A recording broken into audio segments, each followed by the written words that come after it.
Monsieur le Président de l'Assemblée nationale, vous me donnez une très bonne nouvelle en me disant que j'ai droit à 50 minutes au lieu de 45. Donc le plan avec lequel je suis venu, je vais essayer de le mettre en œuvre. Parce que j'avais un plan qui consistait à quand même faire un discours comme l'honorable député Cheikh Tidiane Youm, qui va me permettre de prendre en compte des considérations d'ordre général que je pense doivent être connues des députés, mais également, en partageant ces considérations d'ordre général, je réponds en réalité à certaines de vos questions. Donc, d'une pierre, je ferai au moins deux coups. Inch'Allah. Et ce discours me prendra, vous pouvez chronométrer, exactement 7 minutes. Et il me restera 43 minutes pour répondre à 34 thématiques, 14 thématiques. Monsieur le Président de l'Assemblée nationale, Monsieur le ministre des Finances et du Budget, Mesdames, Messieurs les députés, j'ai l'immense privilège de me tenir pour la première fois devant la représentation nationale en séance plénière pour le vote du budget du ministère des Forces armées pour l'année 2026. J'ai pu mesurer en commission et lors des interventions aujourd'hui l'intérêt que portent les députés aux questions de sécurité et plus généralement aux conditions matérielles et morales des hommes et des femmes qui servent quelquefois au péril de leur vie notre nation. Je voudrais vous remercier pour cette attention et le plaidoyer constant en faveur de l'accroissement des ressources dédiées aux forces armées. L'exercice auquel je me prête est conforme à la vision que nous avons des forces armées, à savoir une institution subordonnée à l'autorité politique et soumise au contrôle parlementaire des représentants du peuple. Nous tirons à juste titre une grande fierté de disposer des forces armées apolitiques, républicaines et au service de la nation. Cette trajectoire singulière de notre continent, dans notre continent, ne peut être comprise sans se référer à l'histoire de notre institution depuis l'indépendance. En effet, cette posture, nous la devons au sens élevé des responsabilités et à la clairvoyance de nos grands anciens, toutes catégories et générations confondues, qui ont maintenu les forces armées avec constance sur le chemin du devoir.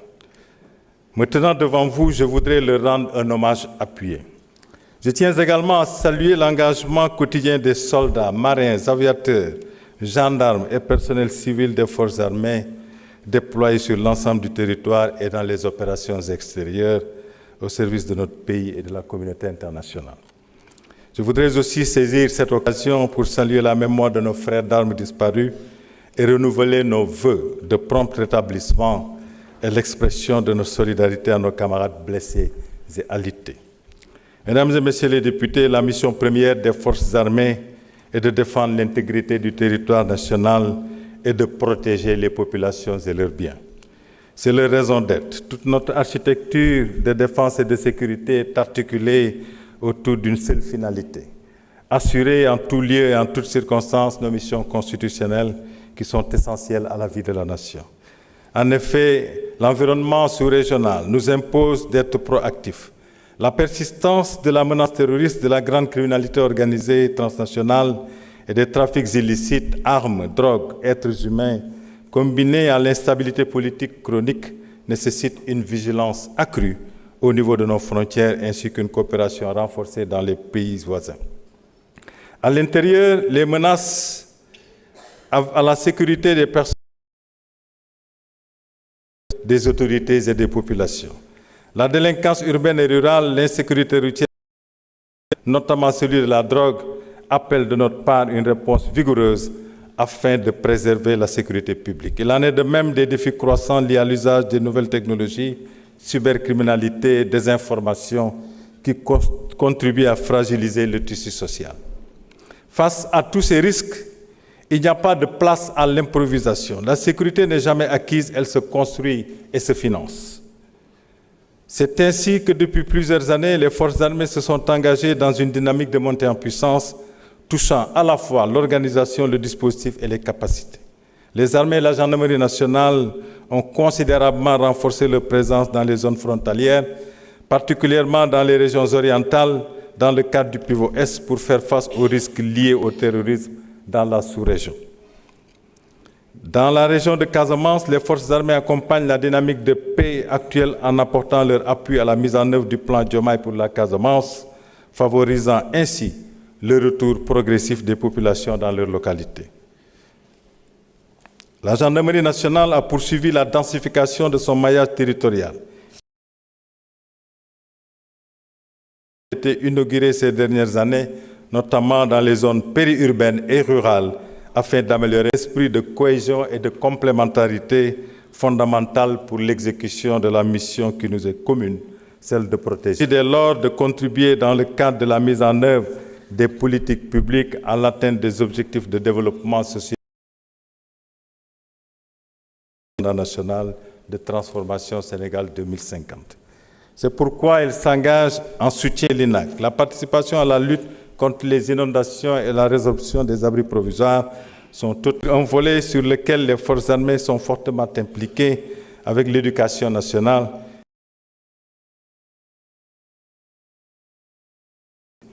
C'est dans cette optique que nous avons mis en place le programme Wadjal Khaleyi avec les armées et initié avec la gendarmerie nationale un projet de formation civique et de développement de la culture de défense et de sécurité de nos jeunes dans les écoles et d'ara. Toutes ces démarches visent à établir des relations civilo-militaires solides qui sont un facteur d'efficacité dans l'exécution de nos missions. Par ailleurs, en droite ligne des orientations de la vision Sénégal 2050, le projet d'industrie de défense que nous pilotons avec les autres départements ministériels et administrations de l'État s'inscrit dans cette volonté de renforcer l'autonomie stratégique nationale. Je voudrais conclure avant de répondre à vos questions en vous réitérant notre engagement solennel à poursuivre l'œuvre initiée par nos anciens et à maintenir les valeurs de discipline, de dévouement, de professionnalisme et de loyauté qui nous valent le respect de nos concitoyens et font la réputation de nos forces armées dans le monde. Je vous remercie. Je pense que je n'ai pas dépassé les 7 minutes. Voilà. Merci beaucoup, Monsieur le Président de l'Assemblée, honorables députés. Vous avez vu, j'ai reçu énormément de questions. Mais souvent, elles se recoupent. Et c'est pour ça que je me suis permis de m'organiser en thématiques. De ces thématiques, et je le ferai certainement dans une large partie en Wolof, parce qu'une bonne partie des questions qui m'ont été posées les ont été en Wolof. Je voudrais partager des contraintes qu'on ne peut pas laisser de côté lorsque nous interagissons en tant que personnel en uniforme. Oui, nous sommes conscients, d'une part, de notre devoir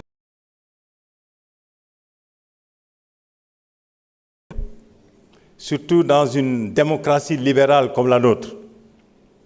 Mais dans le même temps, nous sommes conscients de l'exigence qu'on a de nous assurer qu'on garde la confidentialité de certaines informations liées au fonctionnement de nos forces de défense et de sécurité. Donc, trouver un bon équilibre entre notre devoir d'informer,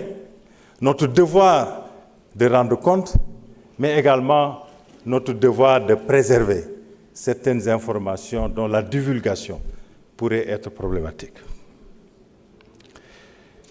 Je souhaiterais également mettre en exergue la réalité à laquelle nous faisons face, qui consiste à effectivement avoir de l'ambition en tant que forces armées, avoir de l'ambition, mais dans le même temps, nous devons faire preuve de réalisme parce que nous sommes dans un pays qui est les ressources sont très limitées. Là encore une fois, on attend de nous que nous ayons l'équilibre dont nous avons besoin pour pouvoir, d'une part, oui, avoir une ambition, être réaliste. Donc nous jouerons à l'équilibrisme pendant tout le temps que nous allons essayer de répondre aux différentes questions que vous nous avez posées. D'abord, au nom de toutes les forces armées, en particulier au nom des hauts commandants et de la gendarmerie et des armées, qui sont mes principaux collaborateurs, au nom de notre directrice de cabinet, qui est là, avec l'équipe qui l'accompagne.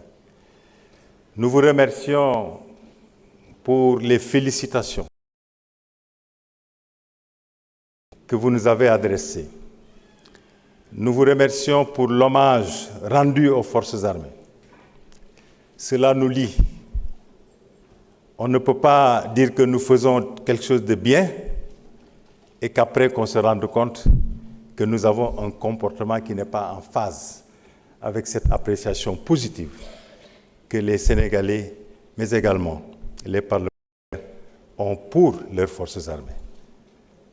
Donc, bu neexee yàlla dinañ góorgóorlu. Li ma wax sànq rek Sénégal réew la moo xam député yu bare xam naa ni peut-être brigade yi ñu demandé war nañoo mat 100 député yi dañu demandé ay brigade territoriale ak ay gendarmerie dafa am benn programme boo xam ni pluriannuel boo xam ni incha allah dañ koy mettre en œuvre de manière graduelle maîtrisée programme boobu du ay brigade rek programme bi dafa inclure ay légions yi gendarmerie dafa bëgg ci région administrative bu Sénégal bu ne gendarmerie def fa benn légion ñu ngi ciy góorgóorlu nag ndax fi mu ne nii am nañ ci 9 donc li des bareetul mais légion bu ne dafay ànd ak benn section de recherche pour jàppale ko ci liggéeyam gendarmerie aussi dafa départementaliser li ñuy wax les compagnies de gendarmerie dañoo bëgg que département bu ne ñu def fa benn compagnie de gendarmerie mais compagnie boo xam ni day amaale brigade de recherche légion bi am section moom mu am brigade de recherche mais day am brigade routière aussi gendarmerie daal di communaliser les brigades c'est-à-dire l'objectif dans les années à venir c'est de faire de sorte que commune bu ne am brigade territoriale mais aussi brigade de proximité yu koy jàppale loolu mooy projet gendarmerie projet boobu nag la ñuy mettre en œuvre de manière maîtrisée et très réaliste et basée sur l'analyse sécuritaire nationale. C'est ça qui sert de source de décision pour ñu wax fan la ñuy implanter ay brigades parce que sécurité pour gérer ko dafa am logique étudier menaces yi léegi soo demee ba nga xam ne analyser nga étudier nga ba xam nga menaces yi yan type lañu menace la fan la ñu ne nga développer nag ay capacités yoo xam ni ñoo lay dimbali pour que nga mën a contenir menaces yi donc c'est de manière vraiment assez organisée qu'on va le faire mais bu neexee yàlla li ngeen ñu wax yépp dégg nañ ko te dinañ ci góorgóorlu aussi loolu su fekkee ni def nañ ko mën nañoo dimbale ci vol de bétail bi nga xam ni c'est venu à plusieurs reprises vol de bétail dañ ko criminaliser mais malgré le fait que ñu criminaliser ko loolu arrêté wu ko donc du loolu rek mooy solution bi c'est une batterie d'initiatives yi ñu war a jël yoo xam ni suñ leen jëlee de manière coordonnée dinañu mën a dimbale ñu mën koo wàññi parce que fooguma ni vol de bétail mën nañoo dem ba dootul am mais nag mën nañoo góorgóorlu ba nga xam ni day doon lu marginal te loolu pour mu am il faut que ñu boole suñu doole population yi am nañ ci rôle buñ ci jouer ñi moom jur gi am nañu rôle buñ ciy jouer dañoo war a joxante loxo ak suñu force de défense yi ak de sécurité yi nekk ci seen localité pour permettre ñuy prévenir ñuy filer ba fexe ba def ñaawteef yi nga xam ni moom la ñuy def bu boobaa aussi ñu ay mécanismes ñoom it ñu am une bonne présence souvent du ñu am mooy épicentre vol de bétail bi soo ci génnee li am vers la frontière avec la Guinée-Bissau foofu dañ fa am une présence boo xam ne doyul gendarmerie nag mu ngi góor 2026 dinañ fa am benn ESI dinañ fa am aussi benn escadron blindé territorial ñaar yooyu su ñëwee c'est sûr que dina indi plus-value ci liggéey bi nga xam ni moom lañ doon def ba léegi mais mën nañ ci yokk aussi xarale yu bees yi parce que ay drone mën nañu dimbale aussi ñu mën a xam li nga xam ne moo xew ci endroit yoo xam ne mënuñu faa dem ndax drone yi mën nañoo rester fa lu yàgg indil ñu ay images yoo xam ne mën nañoo dimbale pour prévention ak aussi pour la lutte et vraiment loolu daal bu neexee yàlla ak yonent bi suñu joxantee loxo yàlla mën nañoo dimbale ñu am ci ndam mais nag gendarmerie moom rek lu mu xarañ mënul la lutter contre le vol de bétail il faut que gendarmerie aussi di liggéey ak yeneen force de défense et de sécurité comme am na député bu ko wax sànq police bu nekk quelque part gendarmerie daa war a liggéey ak moom armée fu mu mënti ne nekk fa ak gendarmerie ñoom ñaar waruñoo liggéey en silo rek ku nekk jàll sa yoon ñoom ñaar ñëpp même réew mi la ñu nekk di liggéeyal dañoo war a joxante loxo pour am ay résultats yi nga xam ni dinañ satisfaire les populations sànq aussi député yu bari wax nañu ci nécessité ñu jox ay moyens brigades yi parce que sànq wax naa plan bi nga xam ne moom la gendarmerie am mais am ay brigades baax na mais nag su brigades yi amul jumtuwaay mën na am li ñuy xaar ci ñoom duñ ko mën a def jumtuwaay nag dafa nekk d'abord ñu am des effectifs qui sont conséquents parce que brigade yu bari da ngay gis ay 7 personnes 8 personnes xam nga lu ñu xarañ day jafe donc gendarmerie population Sénégal dafa yokk gendarmerie ak armée il faut que effectifs yooyu nekk en adéquation ak il faut que donc ñu jox leen surtout mobilité parce que dafa am yoo xam ni nekkuñu en bon état mais aussi il faut que ñu am carburant boo amee oto te amoo carburant aussi doo dem fu sori loolu yëpp nag ñu ngi ñaan suñu xarit bi ak suñu rakk ji du doy mukk mais ñu jàppale ñu ba ñu am li ñu soxla pour mën koo def léegi aussi drone yi il faut ñu leen di utiliser gendarmerie aussi am na ay ultra léger motorisé ay ULM yoo xam ni tamit gendarmerie mën na ko utiliser pour def de l'observation pour la prévention def ay reconnaissance def ay poursuites su fekkee dafa am ñi ñuy topp waaw loolu yëpp suñ ko boolee defe naa ni yàlla mën nañ dimbale pour que ñu am ay résultats yoo xam ni ñoo gën li ñuy am ni tey loo jox nit ki ay moyens loo ko jox ay drone jox ko ay ULM su fekkee ni moom ci boppam amul moral moom ci boppam ay problème mu boppam lijjantiwu ko këram soxna si su soxlaa dem hôpital ba soxla condition sociale suñ ci investirul ça va être très difficile pour que suñu personnel bi joxe le maximum de lui-même parce que nit la rek te ñun nag yàlla damay wax tout le temps waa forces armées may leen sénégalais yi yëg suñu personnel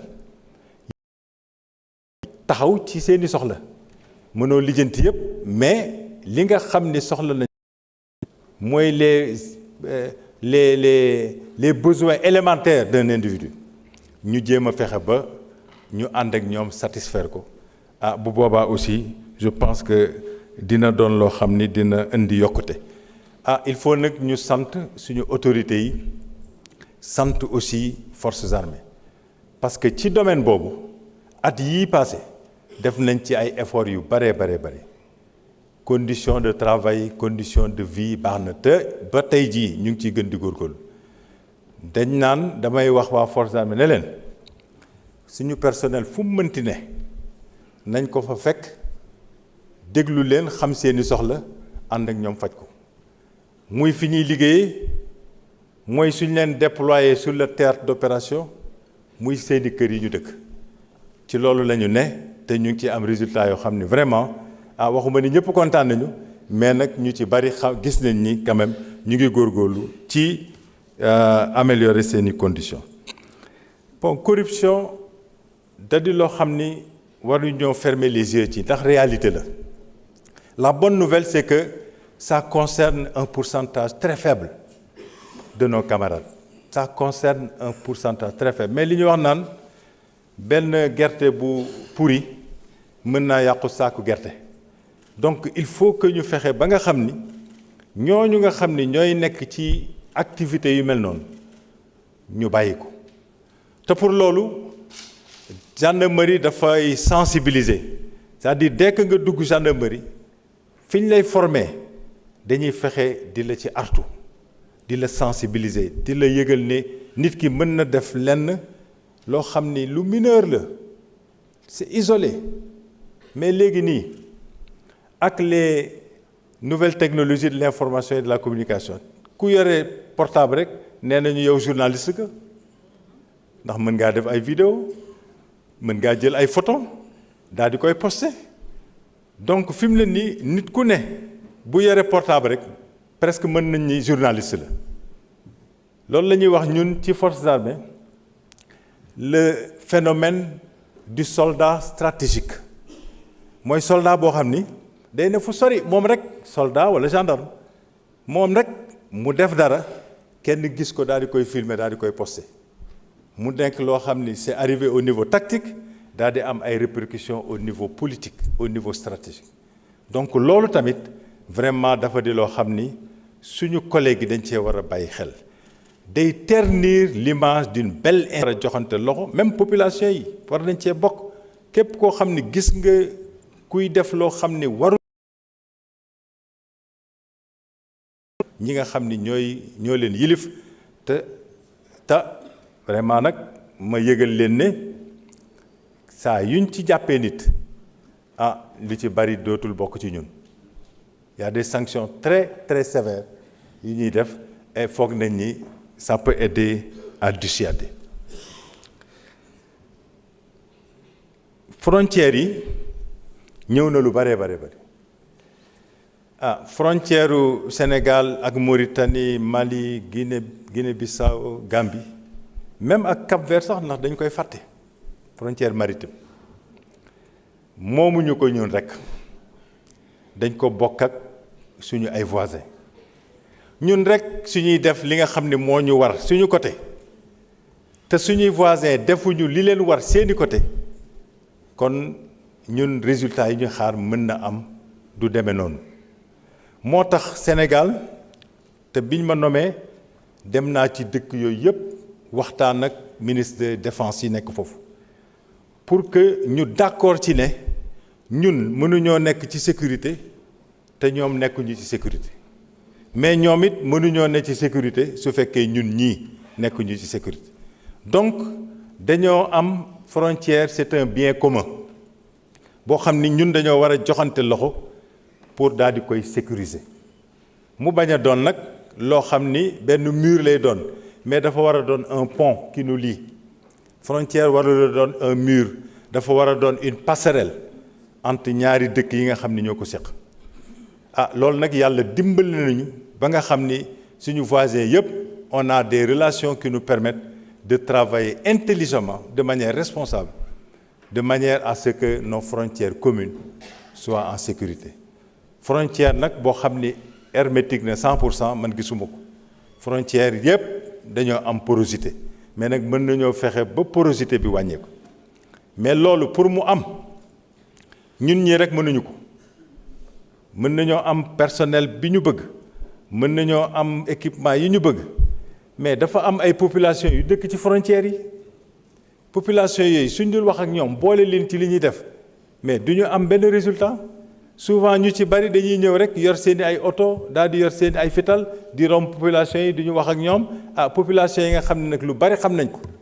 lu bari dañ koy gis lu bari dañ koy dégg bu boobaa ñoom it ñu jàpp seen jàmbur nga ñàkk nag renseignement bi nga xam ne moom nga soxla pour mën a def sa liggéey. loo tax Sénégal daal di teg benn programme boo xam ni dëkk yu bari fi mu ne nii dañ koo bëgg a jël comme exemple ñun dañoo dem ci frontières yi daal di fay tabax ay cases yi biñ ko tabaxee ñu ni fi ñu ko tabax yépp ñu ni population yi cases yi yéen ak ñi dëkk ci benn côté frontière bi yéen a ko bokk dañ leen koo tabaxal pour que ngeen bañ a xaar ba dëkk bi lakk ngeen di jóg dañ leen ko tabaxal pour de manière régulière ngeen fiy tase di waxtaan ci li nga xam ni mooy seen préoccupation daal di koy régler balaa problème di am yàlla tere su problème amee aussi ngeen tase fi waxtaan ba nga xam ni di ngeen mën a lijjanti seeni problème moom la ñuy tuddee case culturelle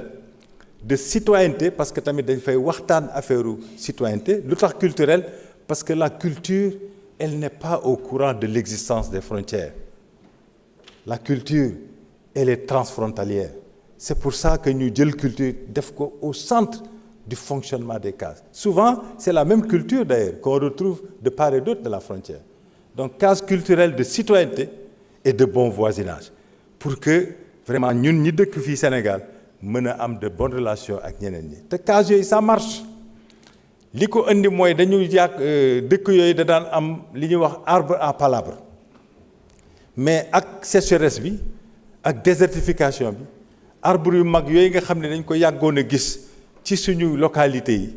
ba nga xam ni dëkk bi saa yu ñu soxlaa dara fa la ñuy tase arbre yooyu presque amatul loolu tax ñu créé nag case bi mu noon une case à palabre et ça marche très bien ça fait le tour de pratiquement toutes nos frontières et bu neexee yàlla la commission nationale de gestion des frontières bi nekk à la présidence moom moo koy piloté man fa laa nekkoon boobu lañ ko initié mais ñi topp ci man yëpp ñu ngi koy continuer ba dinañ dem ba vraiment am un très bon maillage de nos frontières ak ces cases là. maintenant nag frontière aussi kenn mënu koo toppatoo soo amul les nouvelles technologies de l'information et de la communication soo amul ay drone amoo ay UAV UAS amoo yooyu yëpp ça va être très difficile parce que yooyu ñoo lay permettre même la nuit nga xam li nga xam ni moo xew parce que militaire mënul a fonctionner gendarme fonctionner su amul renseignement soo amul renseignement lu ba xam li nga xam ni moom nga war a def ñu yokk ci rek ne sécurité yi ñun duñu insécurité ñuy soog a jóg ci affaire sécurité état-major gendarmerie état-major force armée bis bu ne dañuy imaginer lépp loo xam ni mën nañu dal yàlla tere daal di planifier en conséquence ñun moom la ñuy wax planification à froid dara xewagul mais ñun dañuy imaginer li mën a xew daal di planifier daal di teg à deux côtés. Ah bon tiital na ma tuuti voilà bon donc dañuy imaginer li nga xam ni moo war nar a ñëw daal di koy gàttandu def planification à froid lañ ko tuddee loolu nag bis bu demee ba ñëw yàlla tere dañuy génne li ñu planifié woon rek daal di koy adapté mettre ko à jour moom la ñuy wax planification à chaud nga xam ni kon du ñu perdre temps. donc ñun vraiment ñu bari dañ naan ma mais mon général militaire ak gendarme li ñuy def suñu xëy suba ma ne li ñuy def suñ la ko waxoon peut-être que yow doo ko mën a def de parce que ñun on est toujours dans l'anticipation moo tax nag amuñu temps bu ñuy perdre parce que le monde évolue vite les menaces évoluent très rapidement changent de forme très rapidement de manière drastique donc soo dul anticiper rek après da ngay nekk dans la réaction te réaction moom du la jox résultat yu baax donc loolu tamit dafa di loo xam ni bëggoon naa vraiment ñu xam ko armée mooy nekk ci frontières yi mais gendarmerie de plus en plus aussi xam nga gendarmerie moom li ñuy wax c'est une force armée qui a une vocation à travailler dans la sécurité publique mais aussi dans la défense donc pendule la rek day dem fekki armée ànd ak moom liggéey ñëw fekk ci police ànd ak moom liggéey waaw c'est le caractère hybride de la gendarmerie donc ci frontières yi aussi gendarmerie mën na fa dem li ñuy wax ay GARSI ay groupe d'action rapide de surveillance et d'intervention yàlla def na am nañ ci ñaar mënuma dugg ci localité yi mais am nañ ci ñaar suñu yàlla dimbalee nañ ci am ñetteel bientôt am ay points d'appui ba nga xam ni dinañu permettre ñu am le bon maillage te GARSI yooyu aussi vraiment capacité yi ñu am unité gendarmerie yu bari amuñu ko waa GIGN aussi mu ngi Dakar mais GIGN dafa war a commencer am ay antenne yuy dem ci biir waaw loolu tamit bokk na ci projet gendarmerie am na suñu mbokku député bu doon demander ndax hôpital militaire de campagne am na ba léegi waaw hôpital militaire de campagne am na su ngeen seetloo temps yële passé dañu waxtaan ak ministère de la santé temps yooyu et de l'action sociale la woon léegi de l'hygiène publique léegi ñu waxtaan ba ñu partager ak ñun les déserts médicaux bi ñu waxtaanee ñu ne déserts médicaux yi bari na mais nag bi ñu foog ne moo ci gën a am soxla fi mu ne nii mooy Médina Yoro Fula foofu lañ ko déployer pendant 1 mois mu consulter ay 11 000 et quelques patients waaw 11 000 et quelques léegi Médina Yoro Fula biñ ci jógee député yu bari ak ministre yu bari d'ailleurs ñoom ñëpp ñu ngi doon wax ne mon général waa man fi ma dëkk kañ lañ fa yóbbu hôpital militaire de campagne may leen loolu nag ministère de la santé moo ñuy wax fu ñu ko yóbbu ministère de la santé waxaat nañu feneen fu ñu ko war a yóbbu bu neexee yàlla semaine prochaine war nañ ko yóbbu Goudomp incha allah te fu mu def 1 mois dina consulter plus de 11 000 personnes sa yaram dafay daw sax donc armée ak ministère de la santé dañoo décider ne hôpital bi dootul toog fu mu dem su jàppalee nit ñi ba pare dellu si reconfigurer wu daal di wutaat budget daal di demaat fi nga xam ni moom la ñu ministère de la santé indiqué voilà mooy nag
cohérente mën nañu dimbale ba nga xam ni mën nañoo wàññi insécurité parce que yu ci bari dañ naan indiscipline la bon il y a un petit pourcentage lié à l'état des routes aussi à l'état des véhicules aussi waaw loolu tamit bokk na ci bon beneen bi c'est la protection de nos côtes je disais souvent que Sénégal centre de gravité sécuritaire dafa nekkoon di bouger à l'intérieur de notre territoire terrestre que ñuy exploiter gaz ak pétrole dafa xaw a dem un peu vers l'ouest le centre de gravité sécuritaire de notre pays du espace maritime richesse yu bari yu Sénégal di yaakaar pour mën a avancer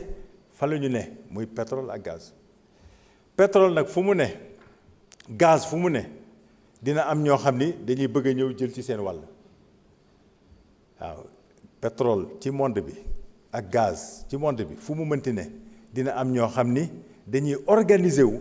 pour ñëw jël ci seen wàll am ay marchés parallèles d'exploitation de nos puits de pétrole ak de nos espaces gaziers loolu tax nag dañ ko war a protéger dañ ko war a aar marine nationale Sénégal am na ay patrouilleurs de haute mer Sénégal yàlla dimbali na ko at yi passé vraiment su ngeen seetloo suñu marine jot na ay capacités yoo xam ni capacités yu am solo la qui lui permettent de pouvoir vraiment rayonner en mer loolu la ñuy def ba foog nañ ni fi mu ne nii nos espaces maritimes sont relativement bien surveillés c'est jamais parfait on peut toujours améliorer on est dans une dynamique de renforcer de monter en puissance mais nag li ñu am vraiment soo ko comparé ak la ñu amoon ay at a ngi nii ca ginnaaw vraiment def nañu ay avancées extraordinaires ci année yi passé protection yi marine nationale daf koy def en bonne intelligence ak ñi nga xam ni ñooy exploiter soo demee GTA marine dafa am benn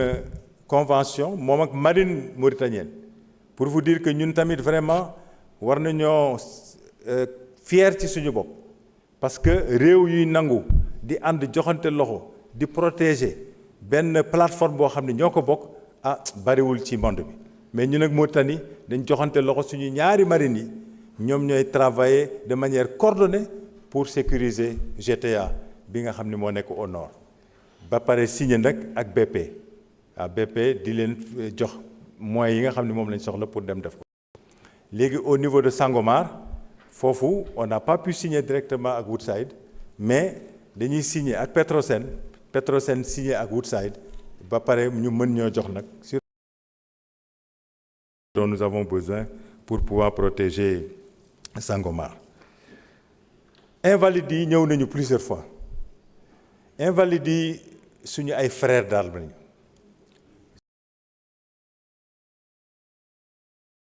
wax saa yu ma leen recevoir may leen yéen day da ngeen a defe ni peut-être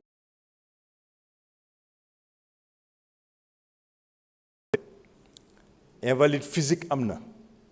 mais ku gis donc ñun ñii ñëpp yàlla am na lum ñu teg am na ñoo xam da nga koy gis am ñoo xam doo ko gis donc ñun ñëpp benn famille lañu rek waaw yàlla dafa différencier rek natt yum ñu teg mais amul ku ci comme ñu bokkal nekk ndey ak baay ndax li leen jox loolu mooy dañoo demoon di xeex ñooñu am na benn respect ak considération boo xam ne ñoom lañ ko dédié journée dédiée aux invalides partenaires yëpp ku ci ne day ñëw jàppale invalides yi ñu joxe ay millions ren jii nag ça a permis de mobiliser des centaines de millions qui ont permis d'aider nos invalides doyul mais nag ñu ngi góorgóorlu voilà dañ leen di am na prime spéciale boo xam ne aussi président Sall moo ko fi bàyyi woon ñu leen koy jox am na une allocation forfaitaire bu ñu leen di jox delloo njukkal j'en ai parlé tout à l'heure mais aussi réversion de la pension pour ñi nga xam ne dañu am yenn certain pourcentage d'invalidité pour que même suñu fi nekkul aussi ñu mën koo jox seeni njaboot te tamit nag vraiment on va pas baisser les bras on va continuer à échanger avec eux pour justement comment est-ce qu'on peut les accompagner parce que nit ki tamit soo koy defal da nga koy laaj li mu bëgg doo toog fi nga toog rek daal di demuloo suñu borom xamoo li mu la réserver ci lu baax ak safaan ba. Armée ak gendarmerie suñ leen wonoon les résultats des opérations waxuma ne di ngeen am satisfaction à 100% mais di ngeen xam ne du loo xam ne dañoo bàyyi nit ñi rek ñuy def lu leen neex waaw malgré les élongations parce que foofu espace yi dañu xaw a gudd te tamit suñu présence war nañ koo mën a améliorer mais malgré la présence limitée et qui peut être améliorée et qui va être vraiment gàcce ngaalaama suñu gendarme yi ak suñu militaires yi fa ne dans des conditions difficiles ñu ngi góorgóorlu pour que orpaillage bi vraiment du doon loo xam ni day yàq foofu surtout que am na benn honorable député bu ko wax sànq dafa am ay étrangers yu bari yu fay ñëw dafa bari étranger ak malheureusement nag tous les trafics yi muy générer le grand banditisme bon malheureusement comportement sax yoo xam ni rafetu la wax yi fay am mais loolu l'effort que nous faisons au niveau national bon xaw nañ ñu ko reprocher à un certain moment par ñu ñëw def ay patrouilles mais bis bu leen ko yàlla may c'est sûr que patrouilles yooyu day continuer bon mise en œuvre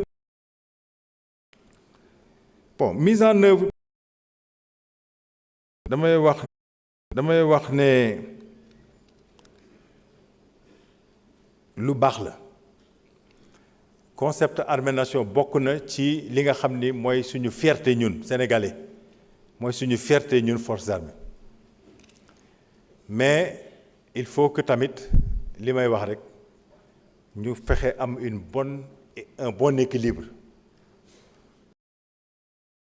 L'engagement qui est attendu de nous dans le développement socio-économique qui est très important mais également le fait qu'on attend de nous que nous soyons prêts à mener des batailles le jour qu'on nous appellera pour aller mener des batailles. Et ça, si vous êtes trop engagé dans des activités qui ne sont pas opérationnelles, il se peut que vous perdiez votre préparation opérationnelle.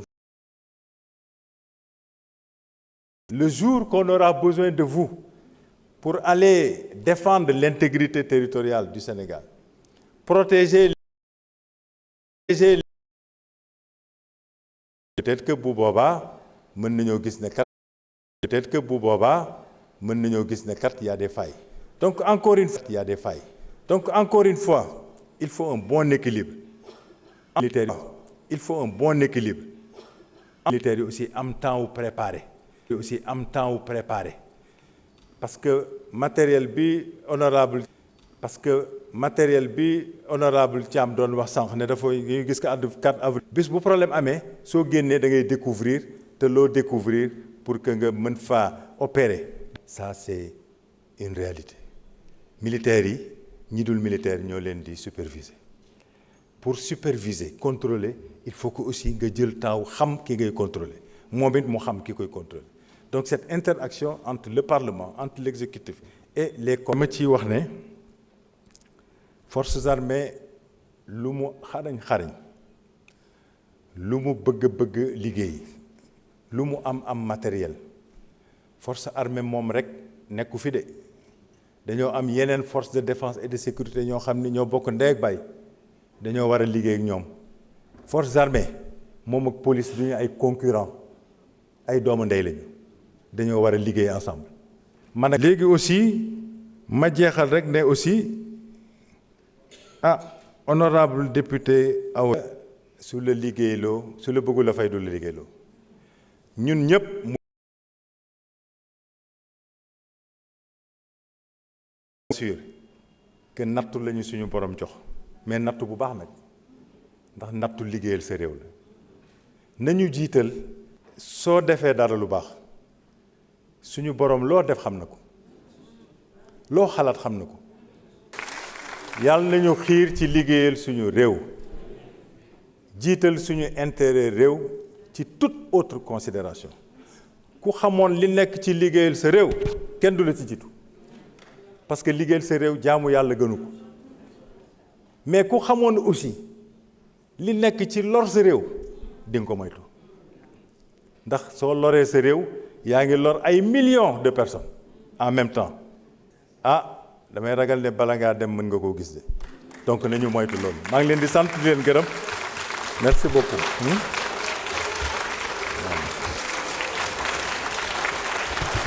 merci beaucoup. dafa mel ni c'est la première fois am njóobeen di am standing ovation dañuy jox kàddu gi Cheikh Diba ministre des finances et du budget